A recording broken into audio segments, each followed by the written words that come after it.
안녕하세요. 반갑습니다. 감히 인사 부탁드립니다. 네, 안녕하세요. 엑스트 감독 이상민입니다. 저희 자리에 앉아서 이야기 나눌게요. 저 아이맥스관에서 관객과에 대한 처음 진행해봐서 이렇게 독특한 형태로 저희가 가까이 될 줄은 아이맥스급이네요, 정말. 감독님, 오늘 아마 이 시간 정도에 지금 770만 정도 축하드립니다.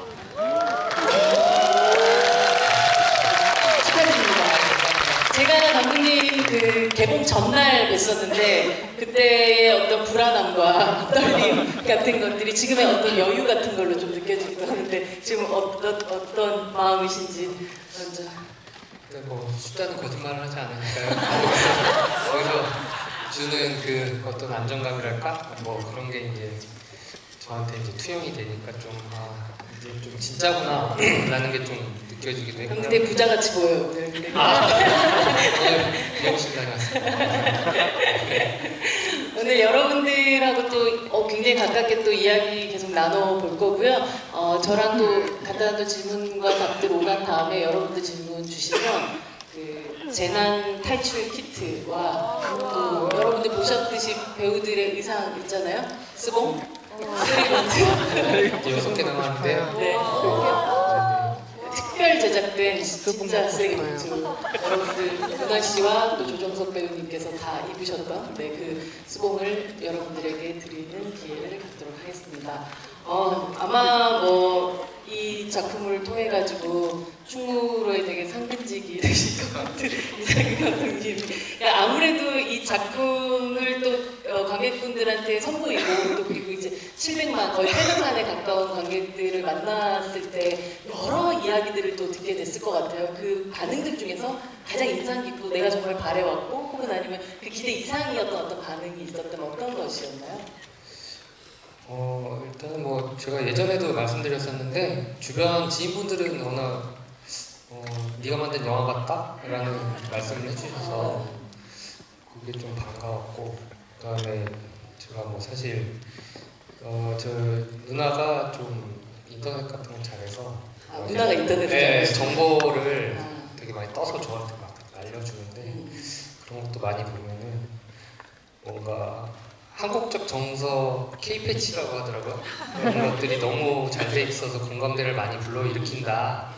거기에서 마냥 웃을 수만 없는 상황인데도 불구하고 이게 적절하게 이제 한국적인 정서도 넘어가면서 어떤 현상도 보여주고 막 그냥 가볍게 즐기고 넘어갈 만한 영화는 아닌 것 같다라는 어떤 좀 제가 약간 좀 봐주셨으면 하는 그런 것들을 좀 알아채 주셔서 되게 그래서 관객분들이 굉장히 역시 수준이 높으시구나 라는 걸 좀 많이 깨닫고 되게 고마웠던 지점이 그런 부분이 아닌가 싶습니다. 영화 속에 능력 있는 누나들이 그냥 나온 캐릭터들이 아니군요.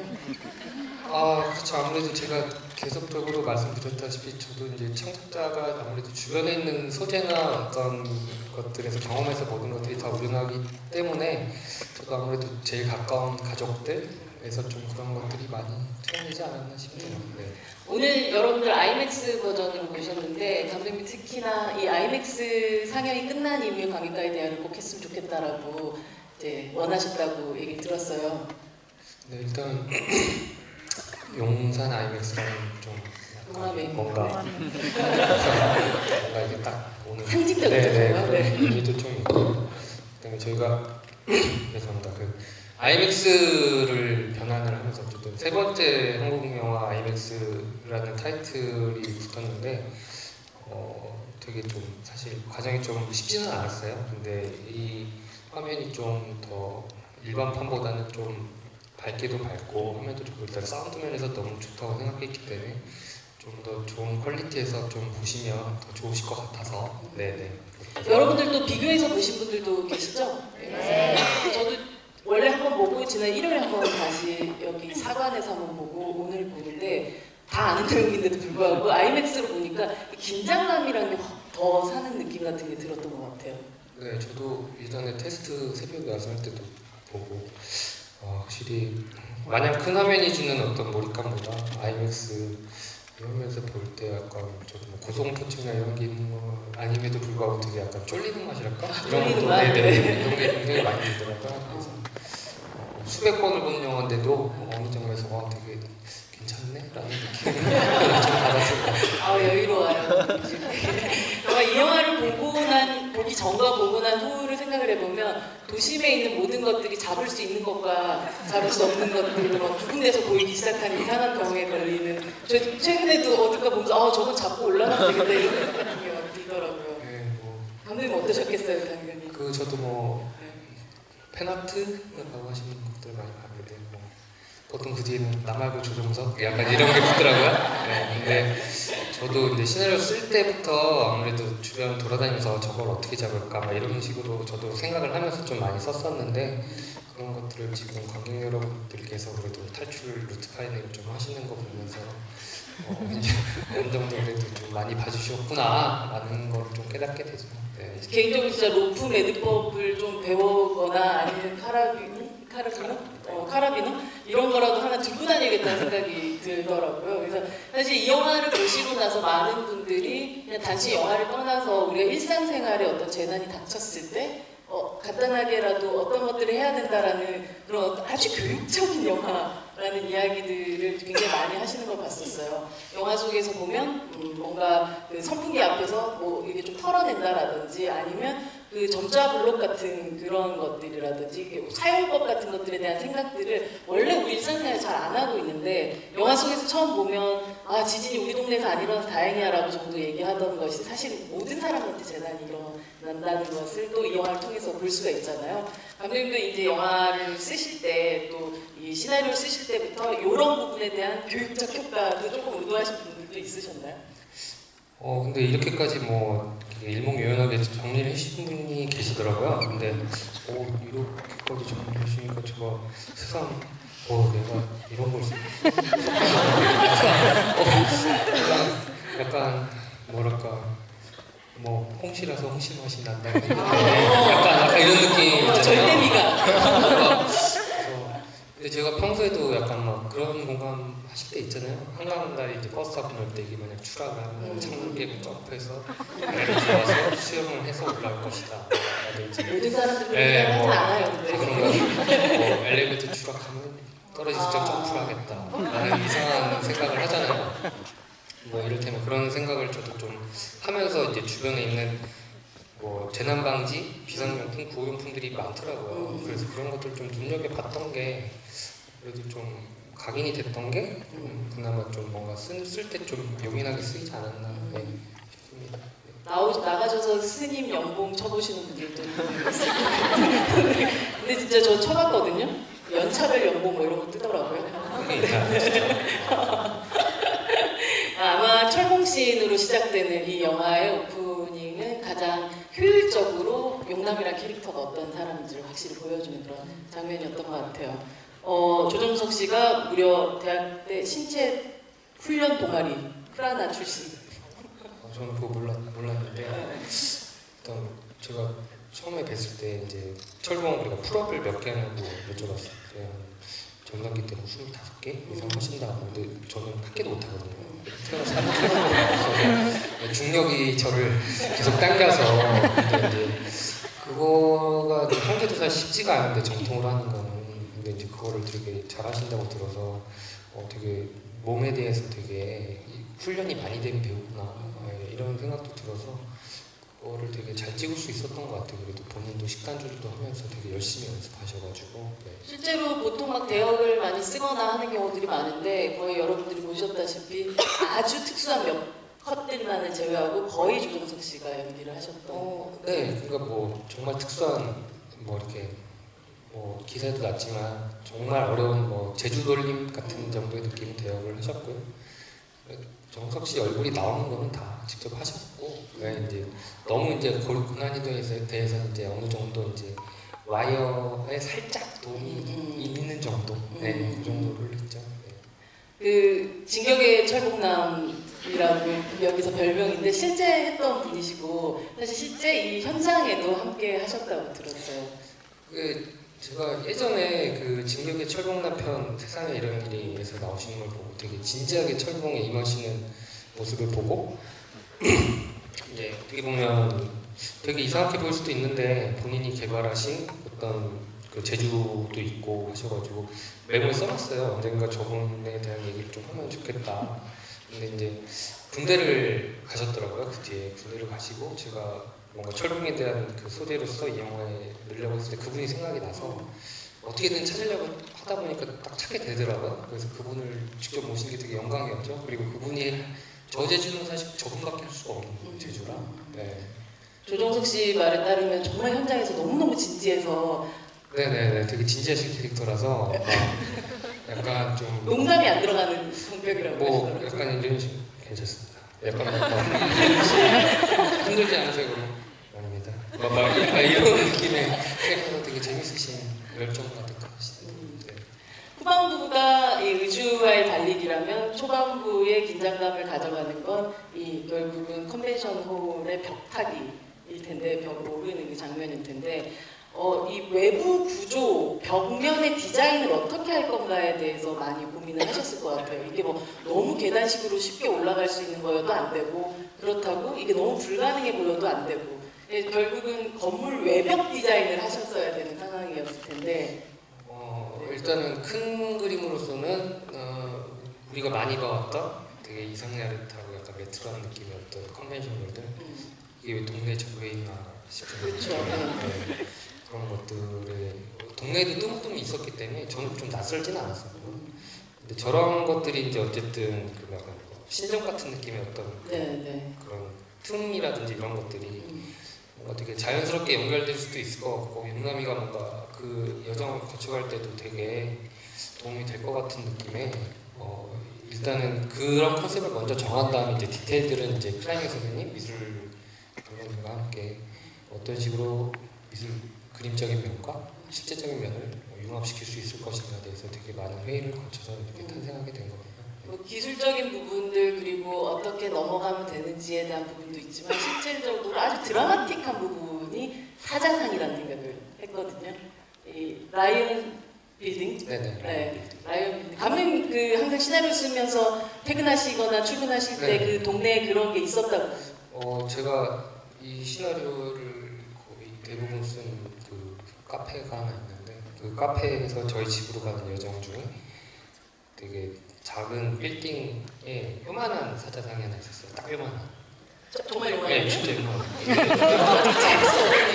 요만했는데 입이 요 정도 벌려져 있었고 요 정도 높은데 제가 그거를 맨날 이렇게 한 번씩 툭툭 치고 갔거든요. 근데 저기 재밌더라고요. 입 벌린 게 되게 초라한 빌딩에 딱 붙어 있는데 그거를 왠지 동서남북 사방팔방에 매달아 놓으면 되게 이상한 그림이 나올 것만도 같고 설정상 그 저희 어렸을 때는 라이언스 클럽이라고 동네마다 유지분들이 모이는 그런 클럽이 있었어요. 저 어르신들이 네, 뭔가 돈좀 네, 많이 파는. 약간 구점장의 아버님의 빌딩이고 또 구점장이 라이언스 클럽에 가입된 상황이라면 구점장의 아버지는 이 빌딩을 라이언 클럽 빌딩이라고 붙일 것이며 그 위에 사자의 부조를 달 것이다라는 계산이 있었고 그것을 어쨌든 용남이가 뭔가 사자의 아가리를 딱 잡고 올라가면은 되게 이상한데 재밌을 것 같은 약간 취향이 좀 많이 들어갔던 것 같아요. 굉장히 상징적이었던 것 같은 게 사실 어떤 생태계의 가장 밑단에 있는 게 사자라면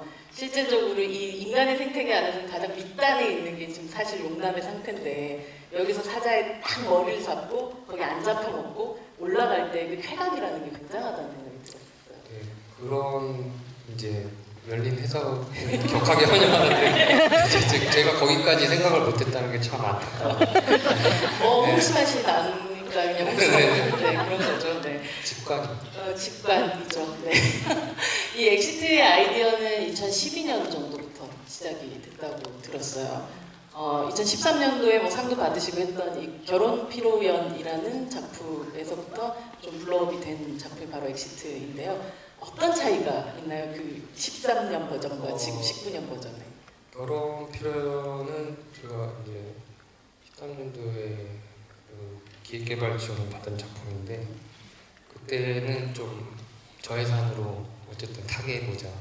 이제 방법이 없으니까 저도 이제 그래서 유독가스 재난을 만들 때 그 만드는 것은 어쨌든 뭐 젊은 두 청춘의 청년들에 대한 얘기는 그대로 있었고요. 근데 그 청년들이 각자의 전 애인의 결혼식장 필요에 와서 깽판을 치는 얘기였어요.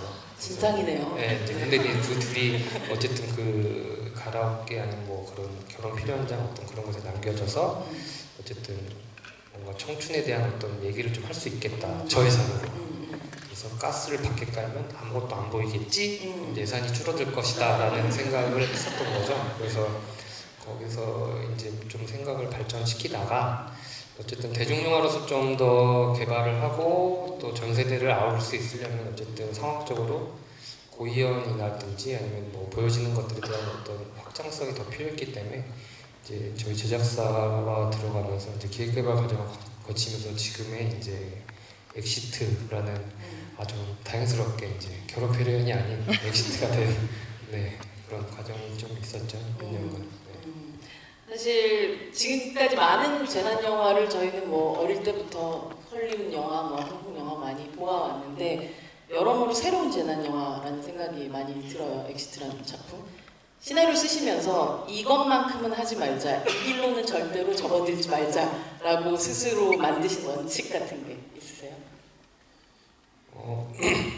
저도 이제 초반부터 완벽하게 이렇게 지금의 어떤 구성을 만들어낸 건 아니고요.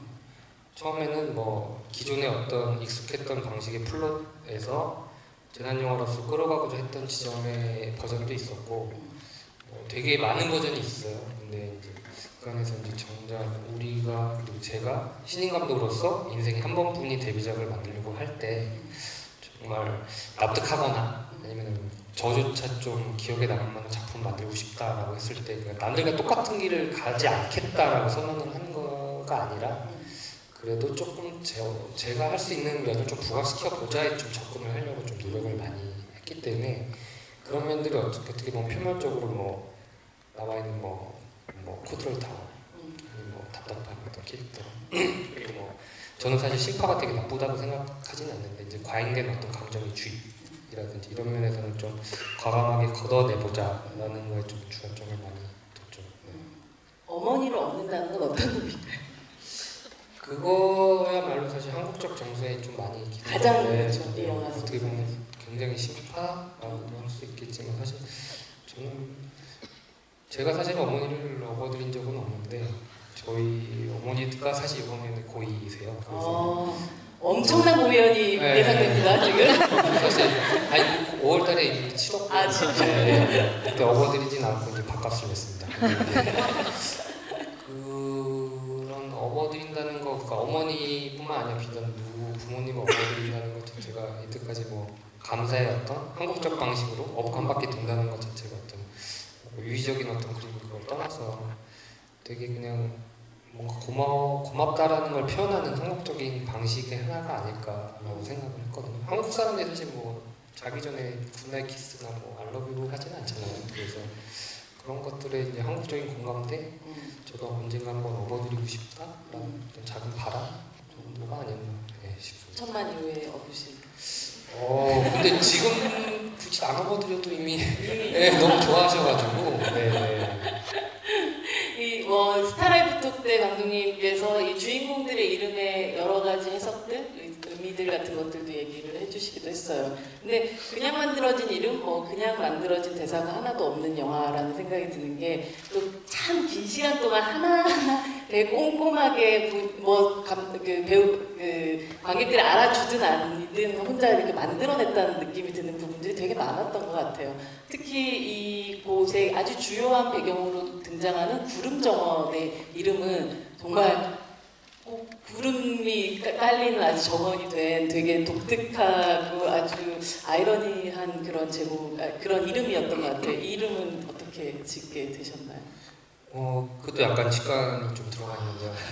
그건 되게 복잡한 예산보다 그냥 주변에 어쨌든 유독가스라는 것이 깔리고 이것이 되게 구름 형태가 될 건데 주변에 그 독서선이 이 컨벤션 홀이 뭔가 이제 주변에 구름이라는 단어를 어쨌든 계속 주입시키다 보면 본 관객들도 뭔가 그런 이미지적으로 좀 인간이라는 게 사실 약간 붙여되지 않을까라는 생각도 좀 들었고 되게 단순하게 오히려 접근했어요.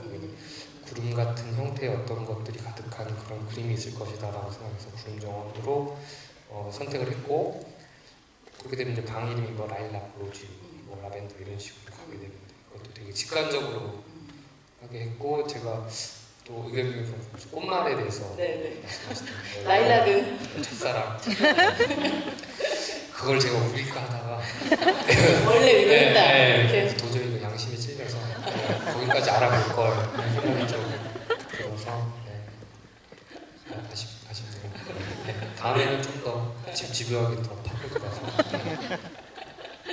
사실 여기 보면 그 도심에서 일어나는 일이고 또 밤에 이루어지는 일이다 보니까 네온 사인에 쓰여져 있는 어떤 간판이라든지 혹은 아니면 여기서 헬스클럽 안에 들어갔었을 때 그거 써있는 아주 파이팅 넘치는 이야기 같은 것들도 영화 속에서 마치 자막처럼 활용되는 느낌을 받았던 것 같아요. 막 일단 한번 올라와봐, 준비됐으면 올라와, 뭐 이런 것 같아요. 그거는 과하게 보실 수 있는데 다분히 의도된 게 맞고요.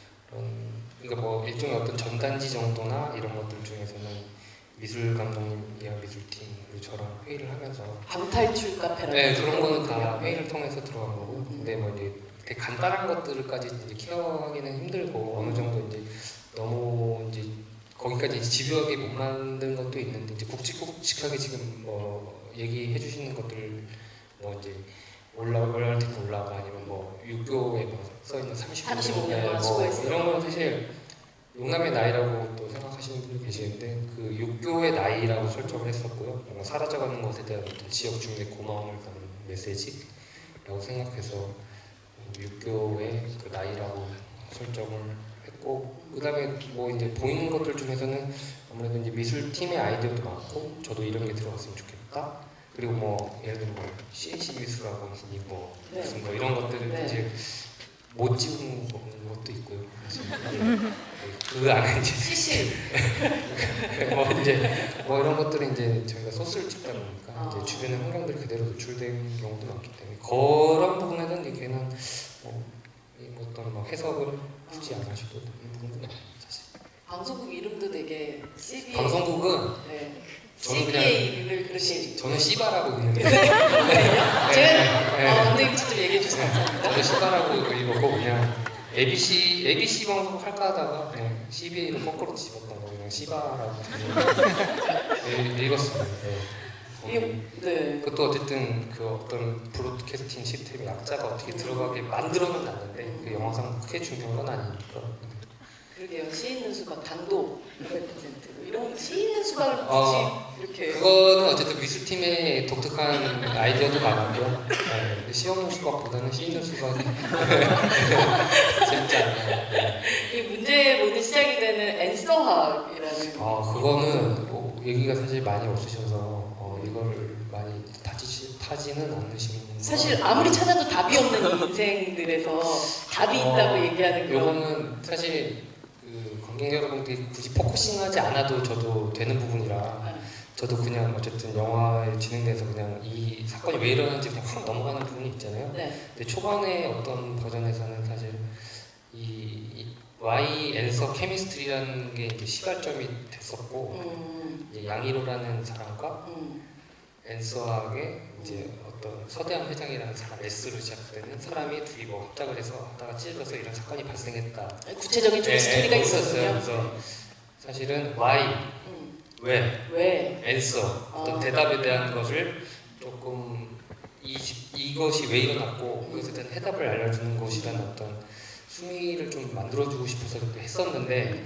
제가 이제 약간 너무 나간 것 같다라는 생각도 또 들었고 그래서 와이언서라는 게 사실 제가 그냥 저의 약간 뭐 숨겨진 약간 코드라고 생각하실 수 있는데요. 사실 뭐 이렇게 전개에서는 크게 지금은 뭐 중요하진 않아서 그거는 뭐 그냥 그런가 보다 하고 넘어가시면 될 것 같아요. 네, 축소해야 되는 부분들은 엄청 축소하고 또 넓혀야 되는 부분들은 넓히시는 선택들을 하시게 됐었군요. 네, 여러분들이 또 질문을 받아가면서 또 이야기를 더 나눠보도록 하겠습니다.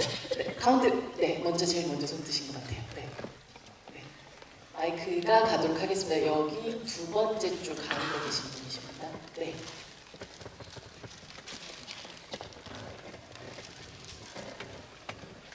재밌게 잘 봤고요. 파쿠 액션은 많이 봤는데 등반 액션은 흔치 않아서 되게 인상 깊게 본 것 같습니다. 저는 이 궁금했던 지점이 이제 상승과 하단의 이미지된 영화인데 그 조정석 배우도 거기 상승, 이제 영상이나 시나리오 구조적으로 이제 상승의 이미지잖아요. 이 상승의 이미지와 이야기 구조라는 아이디어를 어떻게 가져오게 되셨는지 궁금하고요. 네, 그렇습니다. 일단 우리가 어쨌든 이 대중영화 그리고 어쨌든 그 오락영화로서 어쨌든 그 극적 긴장 재미를 끌고 나가려면 새로운 그림, 어떤 신선한 그림이 필요하고 어떤 그런 소재가 필요했잖아요. 그래서 거기에서 어떤 자연에서 행하는 어떤 그런 등반 액션을 도심에서 하면 어떨까라는 생각이 출발이었고 거기 어떤 청년들의 삶이라든지 이렇게 뭐 되게 그냥 읽어주시는 부분이 되게 좋긴 한데 그 부분에서 어쨌든 저희가 뭔가를 이뤄냈을 때 올라가고 뭔가 잘 안 됐을 때 떨어지고라는 게 어쨌든 이 등반을 한다라는 이미지가 되게 잘 맞아 떨어졌다고 생각을 했어요. 그래서 수평 동서남북 이동도 하지만 어쨌든 수직과 하강의 이미지가 아무래도 저희 우리 인생 사랑 되게 일차원적으로도 누구나 이해할 수 있을 정도의 어떤 상징성이 있지 않나 싶어서 이렇게 좀 구성을 하게 됐습니다. 이게 보통 사실 어떤 재난물 같은 경우는 무사하게 지상으로 안전하게 내려오는 것이 가장 큰 뭔가 파이널 마지막 그게 딱 되는데 이건 희한하게 계속 올라간다는 게 완전 뒤집어져서 만들어지는 재미가 확실히 있었던 것 같아요. 그래서 이제 사실은 타워크레인 여기까지 가는 게 사실은 되게 무리수일 수도 있다고 생각을 하는데 후반부보다는 사실은 거의 막 건물 사이를 뛰어넘고 올라가는 것들이 그냥 그렇게까지 이제 쭉 가보자 했던 거는 우리는 이런 영화고 이들을 끝까지 어디까지 올려가는지 한번 보여주겠다라는 어떤 그런 욕심도 좀 있었어요. 사실 이게 이해 가능한 지점을 조금 넘어선 거란 걸 알고는 있지만 이들이 끝까지 한번 어디까지 제일 높은 곳까지 올라갈 수 있는가를 좀 보여주고 싶었던 그런 지점이 좀 있었던 것 같습니다. 그 모든 것들이 사실 맨손으로 이루어졌다는 것 자체가 굉장히 저희에게는 되게 다른 방식의 그 강릉 같은 걸 줬던 것 같아요. 무기도 없고 어떤 도구도 없는. 뭐 의지와 충분한 운동, 음. 본격 운동 굉장히 영화로서 네. 저부터 이제 또 열심히 운동을 좀. 네. 네, 또 다음 질문 받도록 하겠습니다. 네. 지난번에도 저렇게 또 열심히 하신 분에게 바로 가죠, 마이크는. 네. 전 국민이 저 SOS 수신호를 이제 알게 될 것 같아요. 너무 좋은 것 같아요. 네. 5일 만에 뵙겠습니다, 감독님. 저 5일 만에 뵙는데. 네, 왕십리에서 스봉 받았어요. 네. 저 그 시나리오 요즘 엑시트 흥행에 성공했는데 혹시 시나리오 북이나 블루레이집 생각이 있으신지 그게 궁금해서. 지금은 계획이 있는 건 아닌 것 같고요. 근데 아마 나오면 좋겠습니다. 근데 시나리오 부분 잘 모르겠는데 블루레이가 나오면 좋지 않을까요? 거기에 여러 가지 얘기도 듣고. 좀 이게 삭제 씬이라든지 네, 그것도 좀 재밌는 어떤 부분들이 그것도 이제 기다리고 있나요? 좀 있긴 한데요. 네. 거기 아마 또 시간이 좀 걸리긴 하겠지만 최선을 다해서 노력은 해보겠습니다. 네, 저도 보고 싶어요. 만들고 싶고. 네. 네. 감독님이 선택해주셨습니다. 네. 여기 가운데신 것 같은데요. 아유 친절하시라고. 네. 저 궁금한 게 그 감독님이 찍어놓고 가장 잘 만들었다 싶은 장면이나 아니면 이 장면만큼은 완벽하게 찍고 싶어서 뭐 재차 촬영을 했다든지 뭐 신경을 많이 쓴 부분이 있는지. 움직이시는 감독님이시죠. 잘 찍었다라고 생각했던 건 사실 저는 그 치순잔치 쪽 시퀀스들 그쪽 혹시 세트장이 저 강원도 쪽에서 찍었는데 공기도 맑고 되게 기분이 좋았어요 저한테. 다른 데보다 너무 기분 좋게 촬영했던 공간이었고 뭔가 제가 하고자 했던 연출 방식들이 되게 거의 너무 좋다 이런 맛에 영화 감독 하는구나라는 생각을 거의 처음 느꼈던 장면들이 많았고 되게 한국적 정서도 되게 잘 표현된 것 같아서 되게 그 시퀀스도 정말 잘한 것 같다라는 생각이 좀 많이 들었었어요. 제가 어저께 영화 제작자 한 분을 만났었는데 어떻게 그렇게 부모님들이 어머니가 이제 음식 싸가는 그런 디테일 같은 것들이 탄생할 수 있었는지가 진짜 너무 되게 당연한 얘기인 것 같은데도 엄청 그걸 딱 이렇게 찝어서 만든 거가 되게 대단하다는 얘기를 하시더라고요. 이제 뭐 너무 많이 해서 이제 하지 말라고 해서 이제 어딘가에서 봤습니다 제가. 그래서 저도 이제 많이 보고 해서. 어디서 본 걸로 봐요. 네. 민감한 질문이요. 네. 가운데로 가겠습니다.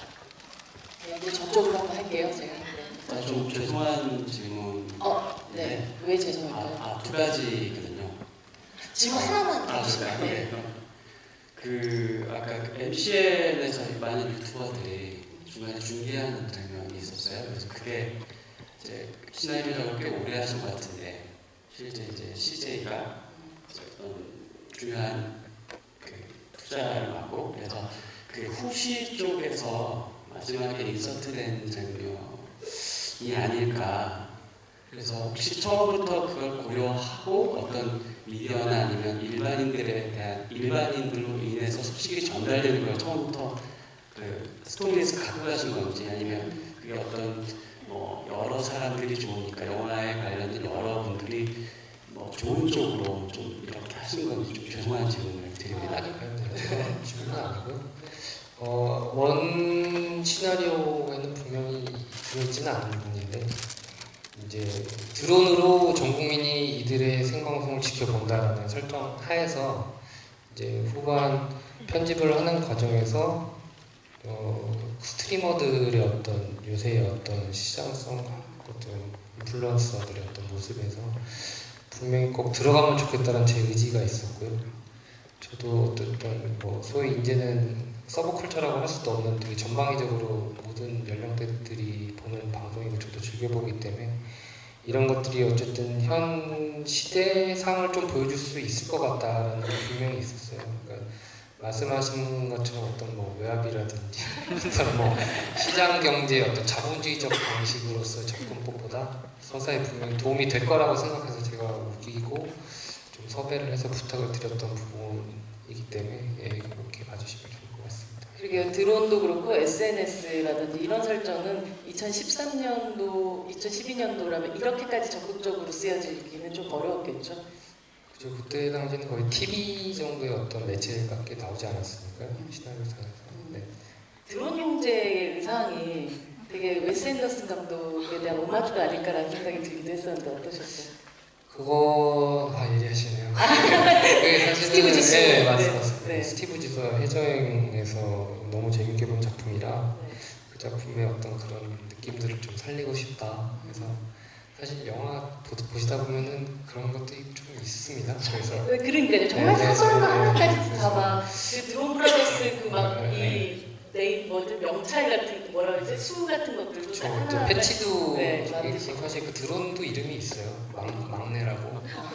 그 보면 마크네라고 써놨는데 그 삼형제거든요 사실. 그 막내라는 드론이 이름이 막내고요. 네. 형제 둘의 막내가 드론이 막내인 거예요? 네, 막내. 정말 꼼꼼하게 감독님 많은 것들을 생각하셨네요 정말. 네, 또 저희 제일 뒤에서 불 밝히신 분 가겠습니다. 네. 저 혹시 배우들 애드리브 들어간 장면이 있는지 궁금해요. 네. 애드립이 비율적으로 되게 많지는 않은데요. 되게 정확하고 소중한 순간들이 몇 개 있었어요. 저는 그 용남이가 그 쇠봉을 들고 뛰기 전에 할 수 있어 용남아 하는 혼자 되뇌는 장면이 애드립이거든요. 근데 그게 그게 사실 대본에 없었는데 본인이 스스로한테 할 수 있어 누구야라고 해보신 분 별로 없을 거예요. 그게 정말 극한의 상황이 아니면 본인의 입으로 나오기 힘든 말이거든요.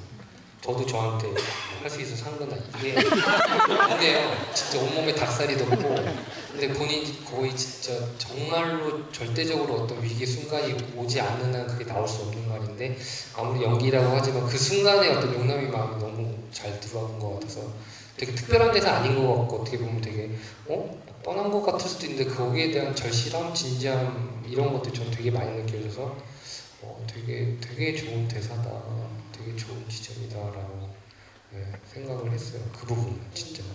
유나 배우님은 유나 씨는 사실 뭐 이런 거죠. 거의 이제 재밌는 부분들을 되게 많이 살려주셨는데 가자 뭐 하면서 우시는 분이 있어요. 이런 것도 사실은 본인의 애드립이었고 울면서 갈 수 있어 아니면 그 간판 들고 와서 용남한테 저쪽에 많아 저쪽에 하는 것도 사실 애드립이었어요. 그런 것들도 그런 상황 속에서 되게 재밌는 것들을 잘 쳐주셔가지고 되게 잘 살리시더라고요. 조정석 배우가 난 아직 멀었어 막 이런 거 혹시 그거는 애드립은 아니고 만들어 드린 건데 후시 때 좀 어울릴 것 같아서 네. 저쪽으로 갈게요. 네, 질문 있어요. 네. 모두 질문이 있겠지만 질문이 있어요라고 얘기하시니까. 안녕하세요. 저 너무 오게 돼서 기쁘고요. 네. 질문이 나올 것 같았는데 시간상 잘린 것 같아서 네. 근무를 했었거든요. 그 제가 여쭙고 싶은 게 처음 장면에 이제 용남이가 대학교 선배랑 이제 만나서 지금 우리 인생이 재난이라는 장면이 있는데 영화 장르 자체도 재난 영화잖아요. 그런데 이제 세상에서 봤을 때 쓸모없다고 약간 판정되는 그런 동아리의 그 스킬이 사실 재난 영화를 돌파하는 데 쓰였다는 것 자체가 어떤 의미로는 약간 그 위로가 되는 그런 메타포였던 거 되게 친절하고 좀 어떻게 보면 굉장히 눈에 탁 띄는 그런 부분이긴 했는데 그만큼 위로가 많이 된 것 같아요. 스스로도 혹시 그런 것도 다 의도를 하시고 이제 그런 대비를 두셨는지가 너무 궁금해서 소리를 질러봤습니다. 대입을 충분히 많이 시켰고요. 그 용남한테는 어쨌든 그 쓸모 없다고 생각하는 근데 이제 전국 동산악 하시는 관련된 분들은 저는 그렇게 생각하지 않는다는 거 미리 말씀드리고 근데 그런 현실에서 쓸모없는 어떤 현실에서 어쨌든 정확하지 않은 그런 행동들이 진짜 쓸모있는 순간이 된다면 저는 카타르시스가 분명히 있을 거고 저한테 대입시켜보면 사실 저는 영화를 하겠다고 현실에서 왜 그걸 하냐고 막 되게 힘들었던 과정이 있었는데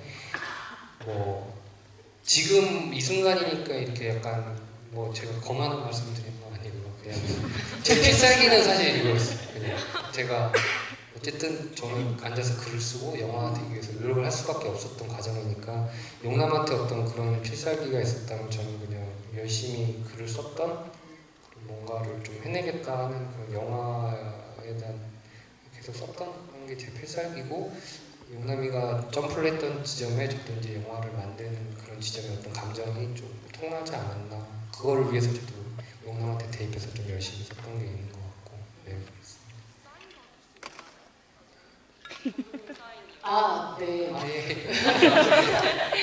영화 속에서 장래희망이라는 거에 대해서 앞에 나오잖아요. 감독님 장래희망이 무엇이었어요?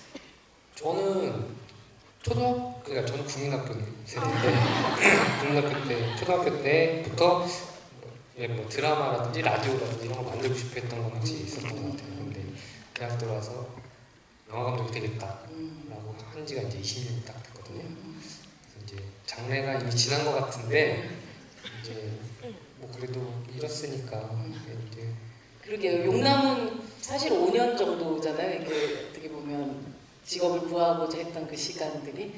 근데 감독님 20년이라니 그 참. 근데 20년까지는 아니고요.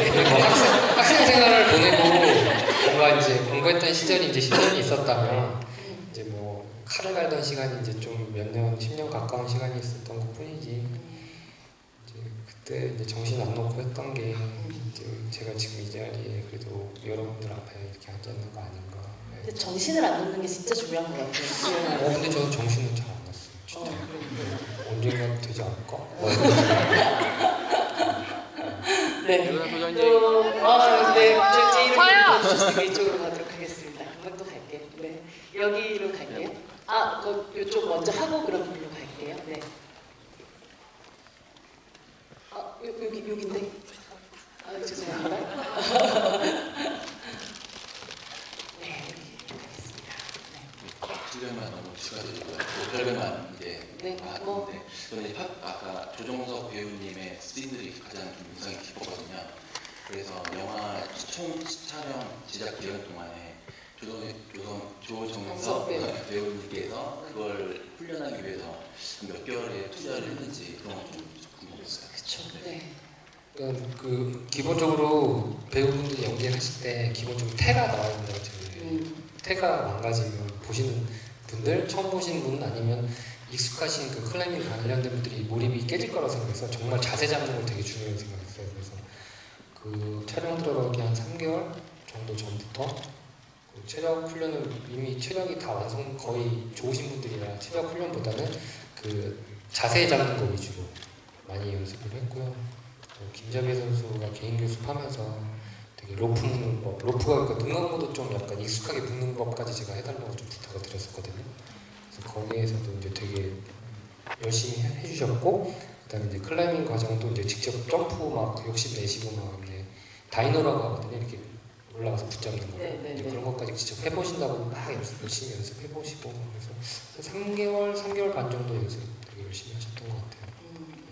사실 유나 배우는 그때도 스타라이브 톡 때도 그 말씀드리기도 했지만 일단 그 가장 기본이 된 달리기의 폼, 달리기의 태라는 것을 딱 보자마자 우리 됐다라고 생각을 하셨다고. 그러니까 뭐 남녀 뭐 성을 다 떠나서 달리는 태가 이상하면 네.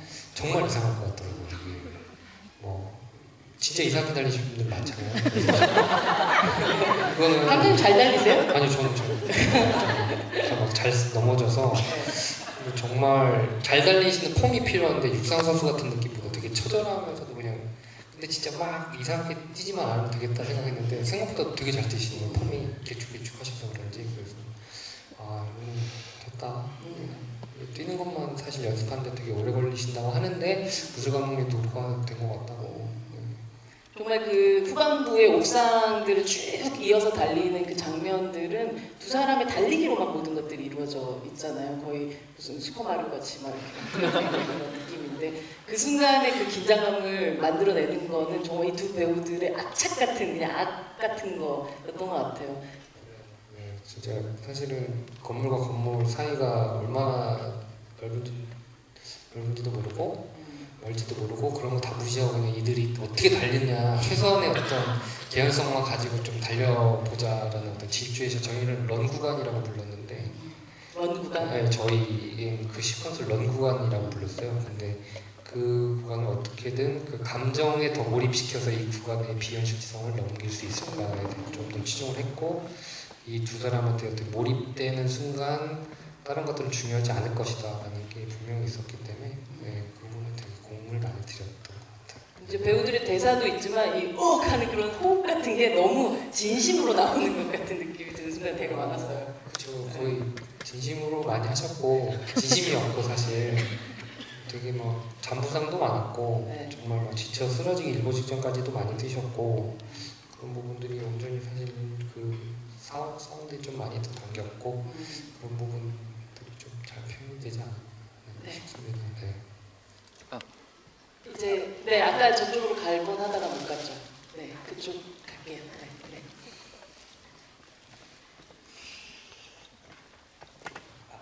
영화 되게 재밌게 잘 봤습니다. 그리고 지금 궁금한 게 네. 엔딩곡이 그 이승환 가수의 그 슈퍼히어로잖아요.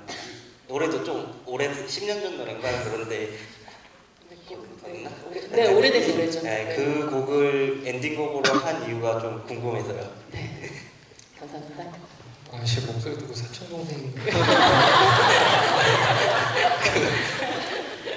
제가 워낙 좋아했던 곡이고요, 슈퍼히어로. 근데 가사가 너무 딱 붙어가지고 거의 제가 노래를 듣고 시나리오를 썼나 싶을 정도로 너무 계산 단어 문장이 너무 이렇게 인터랙티브 상호 교환 너무 잘 이루어지더라고요. 그래서 음악도 너무 좋고 끝에 딱 듣고 나갔을 때 우리 영화의 어떤 테마라든지 전해주고자 하는 얘기들이 너무 그 이승환 가수님의 그 노래 정말 잘 들어있어갖고 이거는 딴 게 없다 이걸로 그냥 밀고 나가자 생각해서 이거는 분명히 아예 시나리오부터 이제 적어놓고 이제 부탁을 드리고 이렇게 삽입할 수 있게 된 거죠. 네.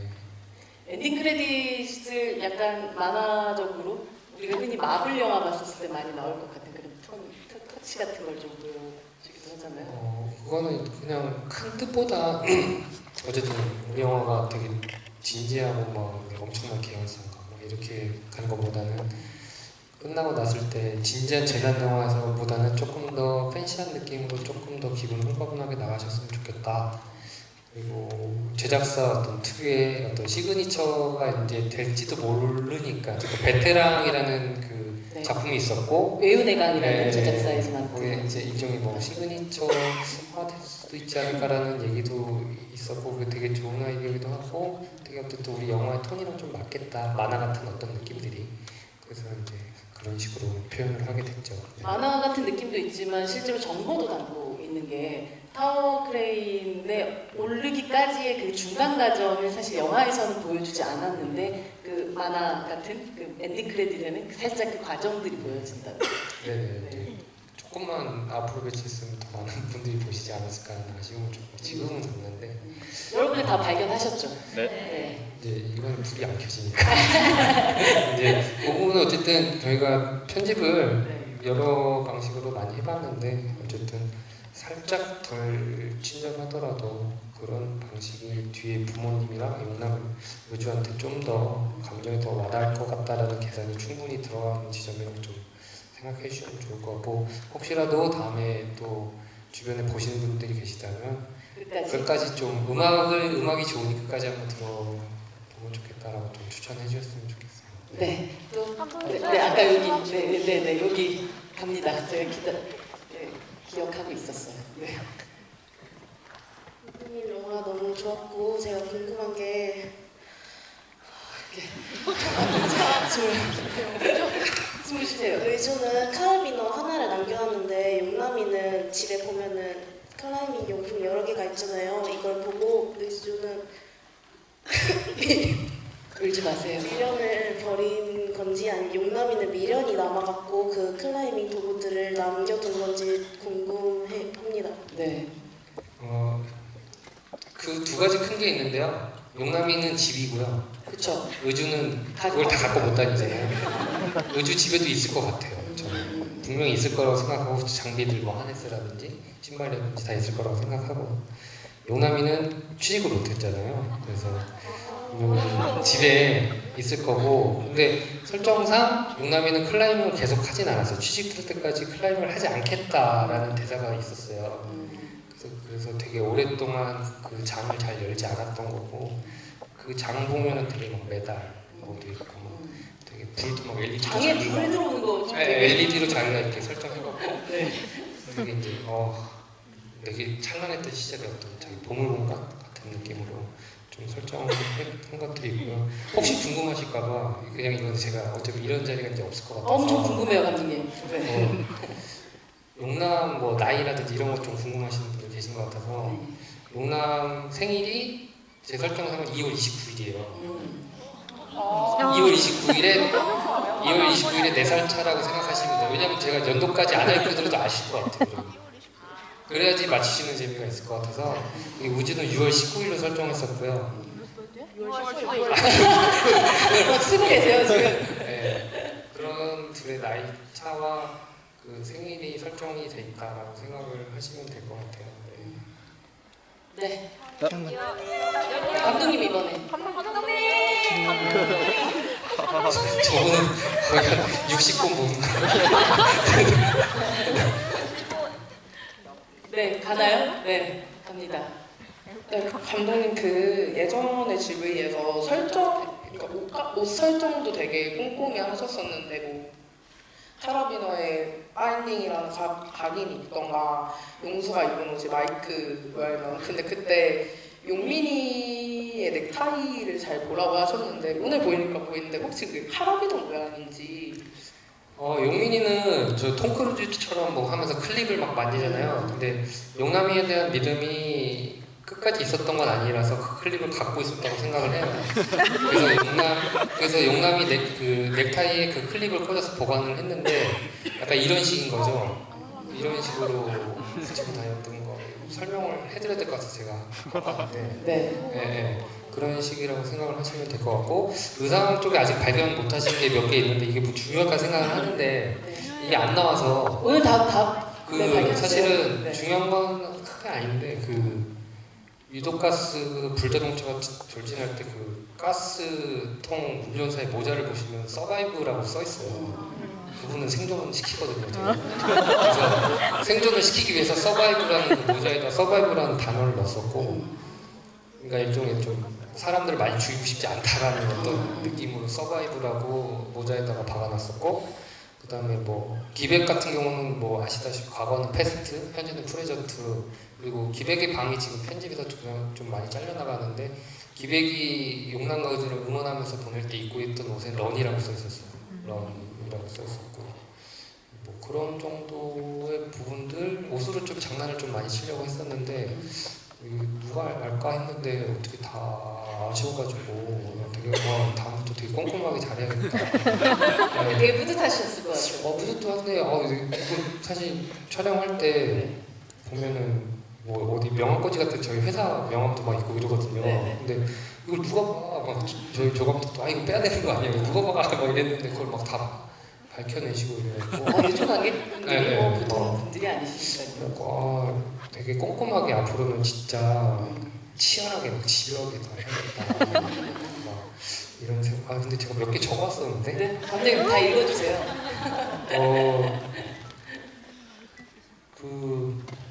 감독님 아이폰 쓴 것까지 읽으시면서요? 이거는 제가 좀 말씀드리고 싶었던 건. 네. 재난이 시작될 때 그 카페에서 이렇게 서로 앉아가지고 이렇게 회의하는 장면이 있을 거예요.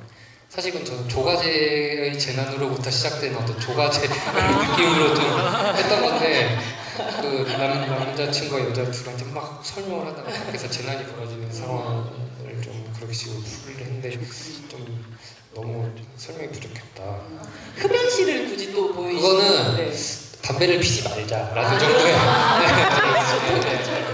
정도의 그림상 유독가스가 몰려있는데 담배 흡연부스 들어갔을 때 이들은 지금 순간의 즐거움 위해 유독가스에 저도 뭐 어쩌다가 피하고 막 그러는데 근데 이제 뭐 좀 흡연을 하지 말까요? 막 약간 이런 느낌으로 좀 한번 해보려고 했었어요. 그거는. 그리고 그 다음에 이거는 그냥 재미로 우리 엑시트가 사실 구랑 관계가 많다고 지금 또 막 그러시더라고요. 근데 뭐 1일 관객수 99,907명. 근데 사실 뭐 구점장의 저주냐, 구름정원 때문이냐라고 말씀하시는데 사실 저는 저주라고 생각하지는 않고 어쨌든 축복이 아닌가. 구라의 숫자가 높기 때문에. 근데 생각해보니까 제가 그 정리를 좀 해보니까 이게 조정석 배우가 39살에 촬영을 했더라고요. 근데 유나 씨가 29살 때 찍었어요. 이게 될 영화는 근데 다 맞군요. 용남 생일이 2월 29일이에요. 근데 의주 생일이 6월 19일. 근데 현옥의 잔치가 벌어진 고이영 설정 날짜가 9월 7일이지만 음력으로는 8월 9일이에요. 그리고 엑시트의 EXIT 획수를 보면 EXIT가 9개입니다. 그리고 제가 사실은 국어학번이에요. 이거 재미로 그러니까 제가 삼순에서 국어학번이 됐는데 이런 빅픽처인가? 그냥 재미로 근데 저는 뭐 저주라고 생각 안 하고 그냥 영화가 잘 되고 있으니까 이런 소소한 재미들까지 말씀해 주시는 거 아닌가 싶어서 되게 재밌는 하루를 보내고 있는 여기 태아시 그러니까 국제 미래 신도시 지역 번호가 98이던데 한국의 그 국가 번호를 붙이면 8282가 되는 그거는 031, 02, 뭐 05 이런 식으로 하기보다는 어쨌든 국제 미래 신도시라는 가상의 공간을 설정했고 한국이잖아요. 그래서 대표적인 번호가 이제 국제적인 08이라고 생각을 해서 누가 눌러도 이제 연결될 수 없는 번호를 또 만들었어야 했고 한국이기 때문에 08이 국가를 대표하는 국가번호로. 네, 네. 알겠습니다. 저희 이게 마지막 질문이 될 것 같은데요.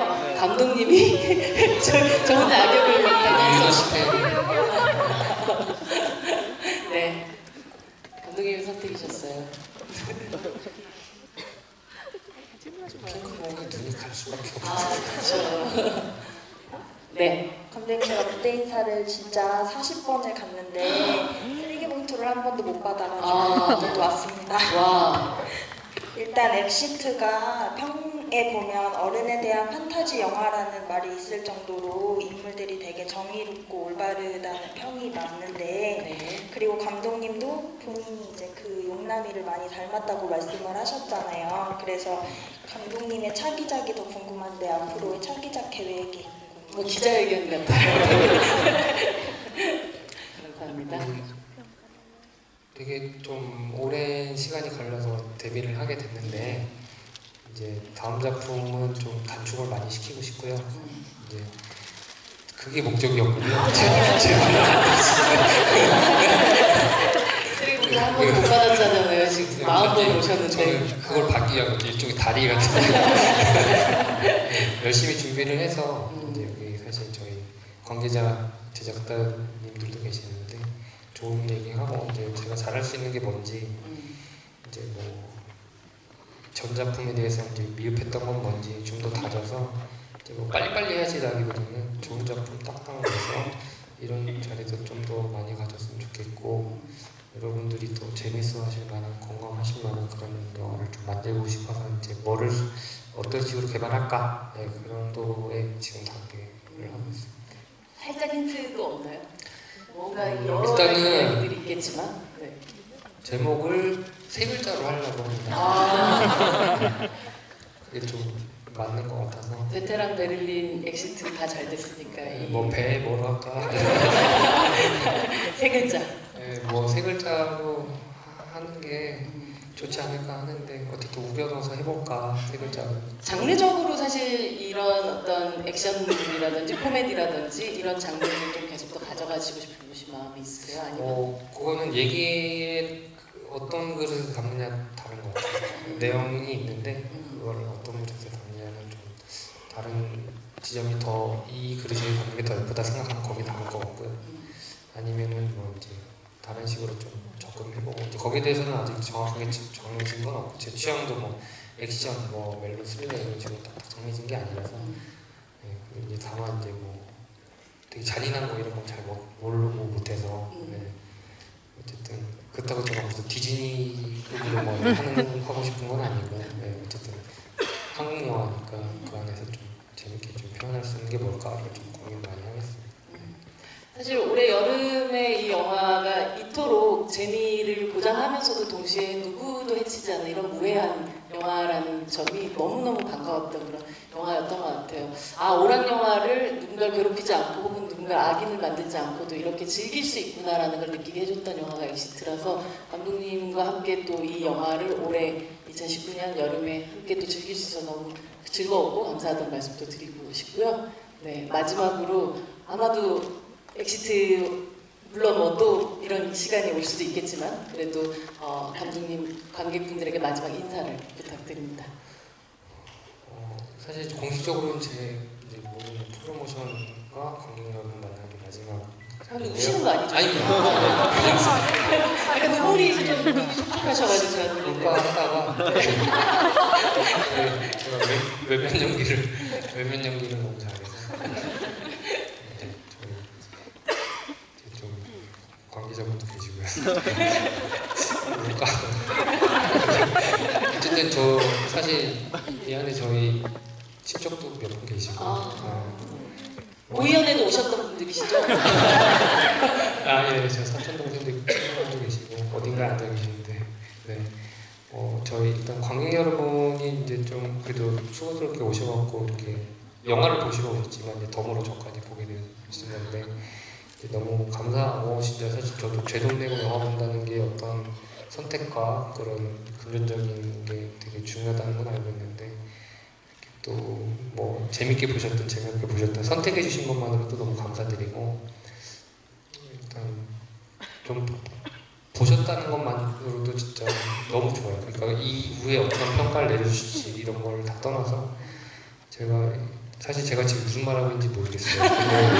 왜냐면 너무 황당한 일들이 계속 하루하루 펼쳐지다 보니까 어제 일들이 계속 지워지는 느낌이 많이 들어서 촬영했을 때 경험도 사실 많이 지워지는 느낌도 있고 밖에 나가면 사실 이런 애가 아닌데 왜 여기서 이러고 있을까. 어머님도 네가 왜 조정석 임윤 옆에서 사진 찍고 있냐 이러시니까 정말 황당하다. 무슨 이상한 별명까지 막 붙더라고요. 그래서 막 그래갖고 가장 마음에 드는 별명은? 뭐 인간 상대라고 제가 근데 사실은 옛날부터 걔가 더 유명해서 슬픈 남자라고 주변에 막 말하고 다닌 적이 있어요. 그것 때문에 친구들이 걔보다 더 유명해지자고 했더니 이제 뭐 인간 상근이라고 그러신다고 저희 누나가 또 잘라갖고 보내줬는데 근데 집에 들어갔더니 어머니한테 엄마 다녀왔어요. 그랬더니 엄마가 인간 상근? 이렇게 그래서 뭐야? 어디서 난 거야 도대체? 근데 왜 씩 웃어요 어머니가. 수고했어요 인간 상근. 딱 이러고 뭔 얘기야 이게? 이랬는데 진짜 참 그래도 인간이 됐다는 것 자체가 인간의식을 할 수 있지만 근데 인간이라는 게 되게 좋은 얘기인 것 같아요. 상근도 휴먼 이런 느낌이 되게 좋은 것 같지 않나. 어머니에게는 5대 슈퍼푸드보다 훨씬 더 건강에 좋은 일을 하신 것 같네요. 네네. 뭐 말하면 지금 뭐 너무 좋으셔서 근데 신기루일 것이다. 이제 안정을 취하셔라 하고 있습니다. 어쨌든 저도 마지막 인사를 드리게 되면은 이제 너무 감사드리고 이렇게 밤 늦은 시간인데 더운데도 불구하고 와주셔서 너무너무 감사드리고 뭐 주변에 좋은 입소문 이런 걸 이제 다 떠나서 이제 진짜 영화 봐주셔서 너무 감사드리고 저도 여러분들께 좋은 영화로서 또 새롭게 또 뵙는 날이 금방 오기를 또 기원하겠습니다. 감사합니다. 박수 부탁드립니다. 저희 이상민 감독님의 다음 작품을 또 기대하면서 같이 또 박수 치면서 근데 제가 이게 스포이 하나 남았어요. 진짜요? 남았거든요. 어떻게 좋은 걸까요? 뭔가 퀴즈 하나 내실래요? 빠졌어요. 선착순이 끝나서 못 받으셨군요. 퀴즈쇼가 벌어질 뻔했는데요. 네, 오늘 긴 시간은 아니죠. 영화가 굉장히 효율적인 시간을 가지고 있는 러닝타임의 영화였는데 또 영화 함께 또 즐겨주시고 그리고 감독님과의 대화 끝까지 또 함께 해주셔서 너무너무 감사드립니다. 우리 같이 박수 치면서 이 자리 마무리하겠습니다. 감사합니다.